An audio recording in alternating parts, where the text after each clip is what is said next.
does feel a little bit like we are somewhere in Switzerland or Austria. We are not even sure what we are supposed to see here. I have arrived to Vietnam and I'm staying in Da Nang, which I've just fallen in love with. But Da Nang is also the starting location for another top spot in Vietnam, which is the Ba Na Hills, a popular tourist destination known for its cool climate, lush landscapes, historical French architecture and the iconic golden bridge supported by giant stone pans, which you have probably already seen online. But the Ba Na Hills are so much more than that, and for me this is my first time exploring them and I honestly was more than surprised by what there is here at the Ba Na Hills. Hi, if we don't know each other yet, I'm Rita and I travel the world sharing all my impressions and best recommendations here with you. The Ba Na Hills are roughly 20 kilometers away from Da Nang, a distance that can be crossed in roughly 50 minutes, so it is quite a good time for a little nap in the car on your way there, because you will be leaving early. Upon arrival, you will need to choose a ticket for your visit. I, to be honest, was a little bit overwhelmed with the huge size of the Ba Na Hills even at the entry point. And then it's time to make our way to the cable cars. To get to the actual cable car entry, we already passed like 5 escalators. Let's see how many more there are. It's getting really high even before we get to the cable cars. And then there it was. First little glimpse of the cable cars. They are there already and they go so high up. You can even see the clouds from here. So if we do go up, that will be really in the sky up. Let's see if we're gonna even see the bridge today. These cable cars are way bigger and so much more impressive in person than I would have thought. We are actually here in low season and there are way less people from what I've seen online. That also means we got a cable car all for ourselves, and usually it's 10 people per cable car. And the whole complex so far is not that packed, so I'm really hopeful for the bridge that we're gonna get some nice opportunities there as well. It does feel a little bit like we are somewhere in Switzerland or Austria, just based on the nature and the whole infrastructure. It's kind of crazy. In fact, this cable car is the longest one in terms of single track cable car. I think that is the world record that it holds. At the moment we are kind of in the clouds because everything around us is white. And I have very low hopes at the moment to see the bridge at all with such a cloudy weather, but maybe, fingers crossed. Theoretically though, you should be able to see the forest, waterfalls and the landscapes all around you here while you're on the cable car ride. And when we were a bit lower, we did see that already. And just like that, we made it to one of the top stations, but...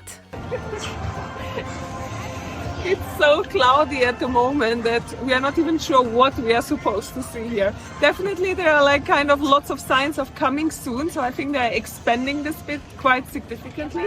But so far I'm not sure. When we bought the ticket, there was the option to have the buffet, and we were not sure whether it's offered because there's otherwise no food. But there are so many restaurants here, even like handmade noodles and French tarts and cheese plates. Like, there is enough food here to just come and eat. Beyond the food though, the beauty of the Ba Na Hills started unfolding itself. We have arrived at what seems to be the French village, and it has this European medieval look over here because the park aims to recreate that French feeling, and France specifically because Vietnam used to be a French colony, and you can definitely get a feeling of kind of being in France when you're over here because there's like a local car and the houses are recreated in that authentic brick style. It definitely gives you that little French spark. The problem is, because we are in the clouds, it's kind of misty and rainy over here, and my camera is not waterproof, so I had to improvise with my phone for today's filming, but then my microphone is also not waterproof. That's why I have this creation here.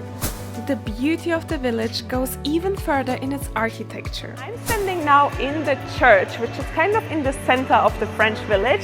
And again, it gives you the recreation of that European feeling where you definitely will find a church somewhere, which will look exactly like this, except this one is a recreated one and not a real active church.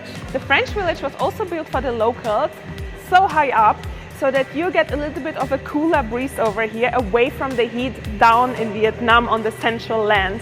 And it's definitely the case. It is quite cool here. In fact, I wish I would have brought a raincoat and closed shoes and maybe even a little jacket. For sure, if you forgot that, you can even buy those things here. That is how tourism optimized this place is. Just walking through the Banner Hills is such a fun because at every corner you are just surprised by what you are seeing and how much you did not expect of it. For example, there is a whole amusement park world to explore, which is full of entertainment options, multiple floors and rides. And the smell of popcorn in the room made me so hungry, but I went on to try something more local. Hello. Can I get 2 donuts, please? Donuts! They are still warm. Very curious to try them. That's a big, big bowl. Okay, how do I eat this?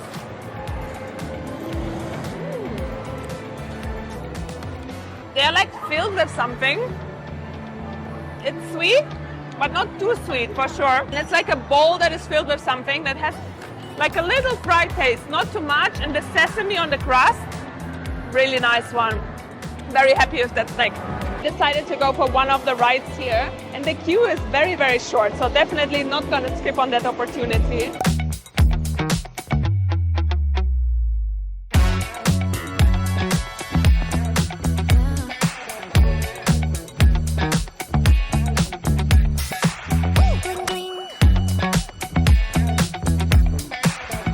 As if the amusement park wasn't enough, there are even multiple museums here. In the middle of this fun center, there's suddenly like this educational hub with dinosaurs, a freaking real-size mammoth, Neanderthalers, to see how people used to live like, and all of that here. I don't know what else this place has in stock for us, but honestly, when you just walk around here, you really don't know what to expect, and then you come across this, and then you come across something else, and it just gets better and better and better, and I'm gonna go now. For lunch, there are so many options here, but we had a quick one and then headed straight back out again to a very different experience. The French village actually extends up. There are lots of stairs to take, and on your way up there you will see lots of little Buddhas with kind of different facial expressions.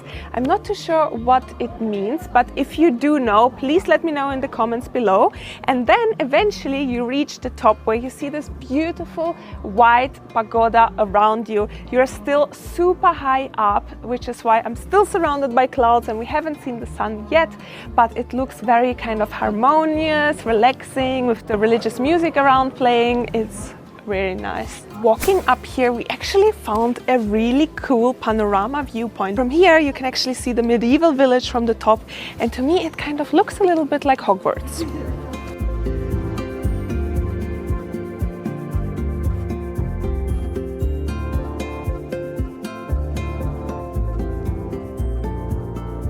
Coming to the Banner Hills has definitely been something else that I was not necessarily expecting as such. I basically wanted to see the bridge, like many other people probably, but what I didn't know is that the way to get to the bridge is by buying a ticket to an amusement park, and the bridge just happens to be a station within the amusement park amongst other floors and stations. Also, I wanted to see the cable cars, and the cable cars are the vehicle that bring you up to the amusement park. But kind of with that expectation of me only wanting to focus on a bridge and on nature and on seeing more of the authentic side of Vietnam, I was a little bit disappointed with what I found here in the Banner Hills. However, if I wanted to go to an amusement park and I had this goal in my mind, this would have been a really good destination. At the same time, there are lots of hotels here on the property, so you could definitely sleep here, and I think it kind of makes sense because it is a massive property. There's lots to do, and a day in itself is not enough. Just a few minutes ago, I was exploring the super fun side of the Banner Hills, and now I have found a pagoda, almost hidden away, but yet being so incredibly beautiful. This place just keeps surprising me.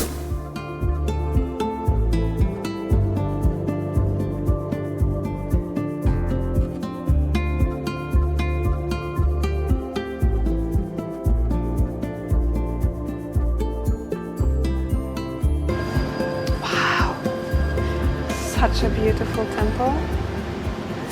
This is just a very quick stop though, because let's continue to the next destination, which is the bridge. It's 3 p.m. and we still haven't been there.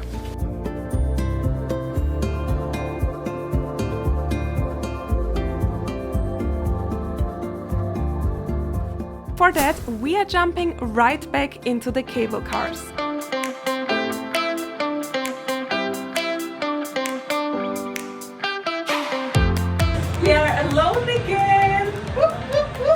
the sky having cleared up a little bit, we get a full perspective on just how huge and massively developed the Banna Hills are. It's honestly a place that you could spend days over days in. And there it was, the very first glimpse of the bridge. The bridge is right behind me, or more so, I'm on the bridge and the hands are right behind me, which are huge. By the way, did you know that the bridge was actually only built in 2018? I thought, looking on the hands, that it's like 1 billion years old, but no, it's quite a recent bridge and it's done very, very nicely.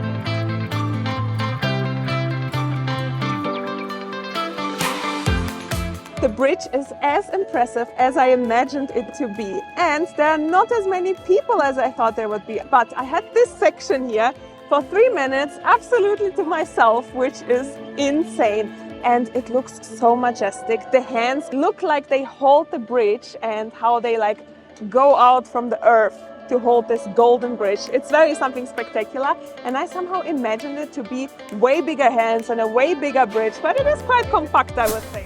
At the section where you have the golden bridge, you have a couple of other things. One of them being a wine cellar, which used to be used by the locals to store wine in a cold place, and that is actually quite impressive. Secondly, you have gardens here, a very big one, and lots of kind of gardeny plant installations that look so beautiful and skillful. Of course, there's yet another absolutely majestic spot, and it is a Lady Buddha statue that is a striking 27-meter tall white marble statue. It is perfectly positioned on a hilltop and offers panoramic views of the lush surrounding mountains and valleys, and it is just an awe-creating place.